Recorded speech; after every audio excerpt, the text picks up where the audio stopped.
और वात के काल में जग गए तो सारी टॉक्सिसिटी बॉडी से बाहर हो जाएगी। आपको पूरे दिन 12 से 14 घंटे रिफ्रेशमेंट देखने को मिलेगी अपनी बॉडी में।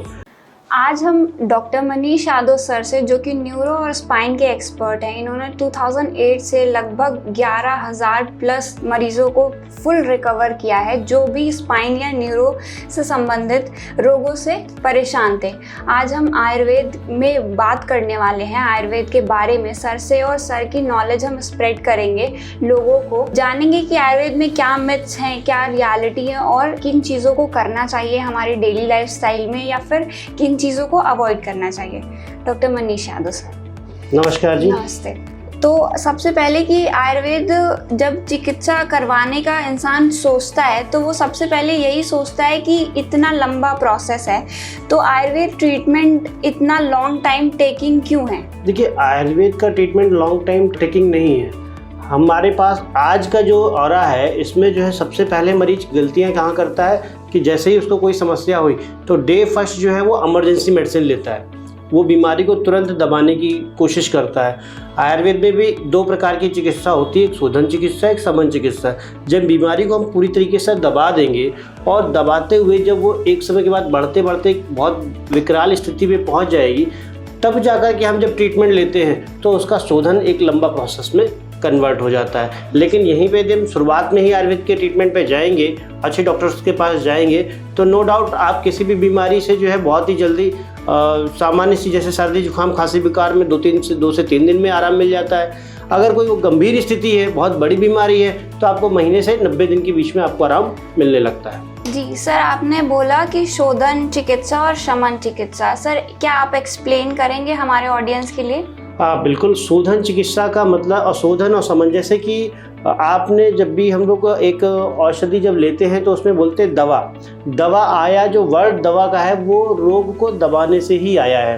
यानी कि जब हम किसी रोग को अंदरूनी रूप से दबा देते हैं या उसको अंदर ही अंदर इतना सिंक कर देते हैं कि जिससे उसके लक्षण या दूसरी चीज़ें ना दिखाई पड़े, तो उसको हम रोगों को दबाना या शमन कहते हैं। लेकिन जब रोग जो है समूल जड़ सहित शरीर से बाहर चला जाता है तो हम उसको शोधन चिकित्सा मानते हैं। शोधन चिकित्सा में खास तौर पे पंचकर्म, जिस प्रकार से हम कपड़ों को वॉशिंग मशीन या किसी चीज़ में डाल करके अच्छे से धुलते उसकी गंदगी निकल जाती है, वैसे ही हम दवाइयों के माध्यम से शरीर में ऐसे उथल पुथल होती है जिससे कि जो है पूरा जो शरीर की टॉक्सिसिटी है वो बॉडी से बाहर निकल जाती है। कह सकते हैं कि इंटेस्टाइन में जितनी गंदगी जमा है वो मल के रास्ते, जो छाती के ऊपर जमा है वो मुख के रास्ते, जो सिर में जमा है वो खांसी और नाक के रास्ते, जो कानों में जमा है कानों के रास्ते, जो सुपरफिशियल जमा है वो स्वेद के माध्यम से शरीर से बाहर निकल जाती है। ये शोधन चिकित्सा कहलाती है आयुर्वेद में। जी, मतलब कि शमन चिकित्सा भी होती है जो कि 2-3 दिनों में भी इंसान ठीक हो सकता है और लंबे समय तक भी प्रक्रिया चल सकती है। ये रोग के ऊपर डिपेंड करता है। शोधन चिकित्सा ये मान के चलिए फिर भी कम से कम 10 से 15 दिन लेती है, और शमन चिकित्सा जल्दी काम करती है। दबाने की जो प्रक्रिया है, बीमारी दब जाती है। इसमें कह सकते हैं कि रोगी पूरी तरीके से ठीक होता है, ऐसा नहीं है। बीमारी को दबा दिया जाता है, फिर बॉडी की इम्यूनिटी के अकॉर्डिंग रोगी धीरे धीरे स्वतः ही ठीक हो जाता है, ऐसा होता है। सर, किन लोगों को ज़्यादा प्रेफर करना चाहिए आयुर्वेद में आने के लिए, अगर वो आयुर्वेदिक चिकित्सा अडॉप्ट करना चाह रहे हैं तो मतलब क्या इमरजेंसी ट्रीटमेंट्स में क्या अवॉइड कर सकते हैं और किन लोगों को प्रेफर करना चाहिए आयुर्वेद? देखिए, आयुर्वेद की चिकित्सा इमरजेंसी में प्रेफर करनी है कि नहीं करनी है। वैसे तो आयुर्वेद की चिकित्सा आज इमरजेंसी हम लोग बोलते हैं, ट्रॉमा एक्सीडेंट हो गया या छत से गिर गए, ये एक तरीके की इमरजेंसी है। हार्ट अटैक आ गया, ये एक इमरजेंसी है। अगर हम कहें क्या पहले जब युद्ध होते थे तो क्या उस समय इमरजेंसी नहीं होती थी? क्या हाथ नहीं कटते थे, गर्दन नहीं कटती थी? वो भी तो इमरजेंसी होती थी, उसमें भी ट्रीटमेंट होता था। तो आज के लोग कह देते हैं उस समय तलवारें चला करती थी या जो है वो पट्टियां बांध लेते थे। पट्टी तो आज भी बांध रहे हैं, फर्क सिर्फ इतना है दवाई का बनाने का तरीका बदला है। वही बैंडेज तब भी होती थी, वही बैंडेज जब भी होती है। आज एक प्रचलित नाम हो गया है, फॉर्मूला है पोवाडीन, है ना। पोवाडीन आयोडीन खूब चलता है। पहले और दूसरी दवाइयाँ चलती थी, आज भी चलती हैं, काम वही है। आज सुचरिंग करते हैं, पहले सुचरिंग दूसरे तरीके से होते हैं, आज उसके मेथड बदल गए हैं, इक्विपमेंट्स बदल गए हैं, करने का तरीका बदल गया है, पर चीज़ें वही हैं जो वहाँ से आई हैं। ठीक है, तो हम उस इमरजेंसी आयुर्वेद में है, लेकिन हाँ मॉडर्न की यदि बात करें तो जो आयुर्वेद का या एलोपैथ का जितना भी मॉडर्नाइजेशन हुआ है वो बेसिकली सर्जरी विभाग में हुआ है। और सर्जरी के यदि हम बात करें हिस्ट्री की तो विश्व की सबसे पहली सर्जरी भी भारत ने ही दी थी, महर्षि सुश्रुत ने दी थी, जिसमें उन्होंने नाक की जो है प्लास्टिक सर्जरी पहली बार की थी। अब बात आती है कि किन लोगों को जो है आयुर्वेद में प्रेफर करना चाहिए। देखिए, उदाहरण के तौर पे लीजिए कि आपका पैर का एक्सीडेंट हुआ, आपने उस समय पे प्लास्टर बंधवाया।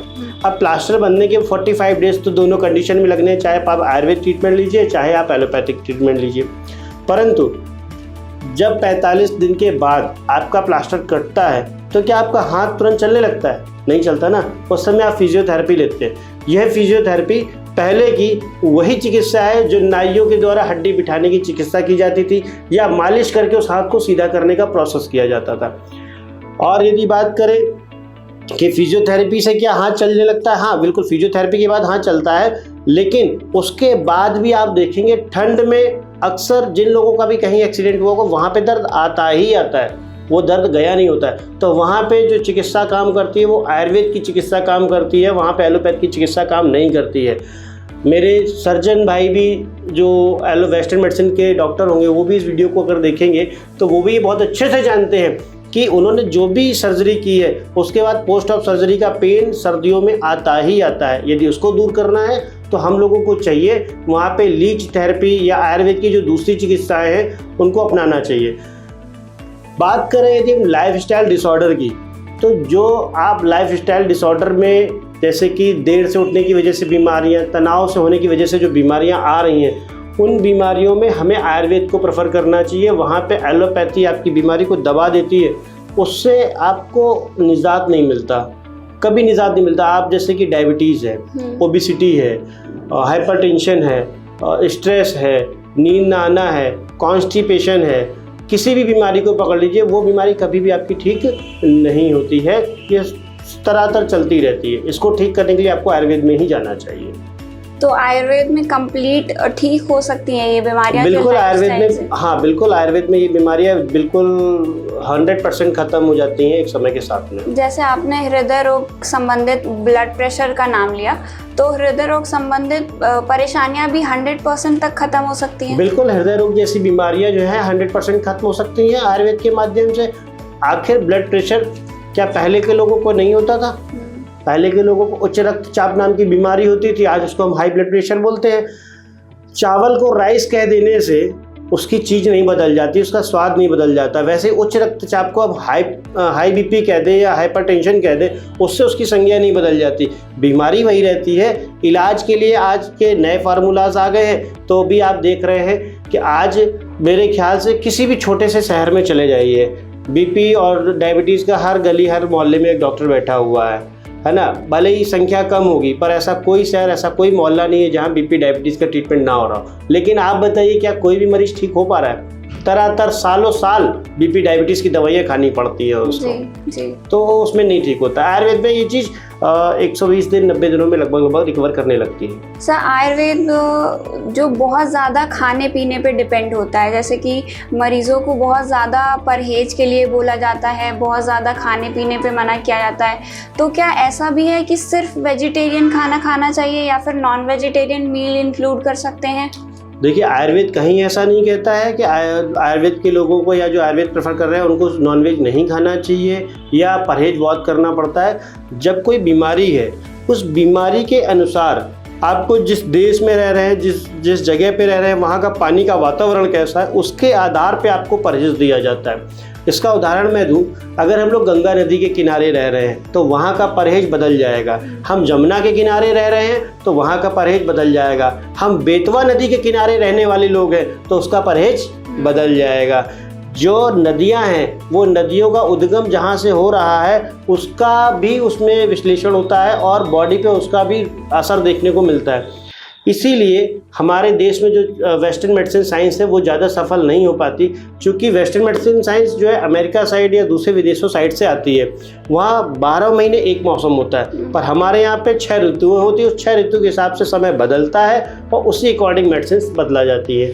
रही बात वेजिटेरियन नॉन वेजिटेरियन की, तो आयुर्वेद में कहीं नहीं लिखा है कि जो है आपको नॉनवेज नहीं खाना चाहिए।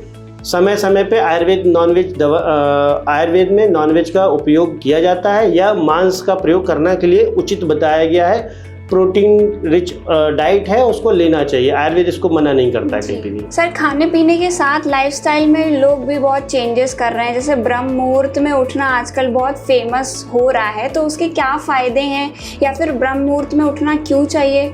देखिए, आदि अनादि काल से हमारे ऋषि मुनियों के द्वारा ही ये बताया गया है कि हमको ब्रह्म मुहूर्त में उठना चाहिए। ब्रह्म मुहूर्त के आज मॉडर्न जनरेशन को हम अगर बताना चाहें कि अगर वो मॉडर्न जनरेशन अगर ब्रह्म मुहूर्त में उठती तो उसके कितने फ़ायदे हैं। अगर आप 10 बजे उठते हैं तो आपके पास काम करने के कितने घंटे बचे, 10 बजे से लेकर के शाम के मैक्सिमम 7 बजे तक। आप 7 बजे का काम 9-10 बजे तक खींचते हैं, वो गलत बात है। लेकिन अगर आप सुबह जल्दी उठते हैं, 5-4 बजे अगर उठ जाते हैं तो 4 से 6 बजे तक आप अपने नित्य कर्म को कंप्लीट कर सकते हैं और 6 बजे से यदि आप काम पे जाते हैं तो आपको पूरे 12 से 17 घंटे मिलते हैं, जिसमें आप आज की डेट में बहुत ज़्यादा काम कर सकते हैं।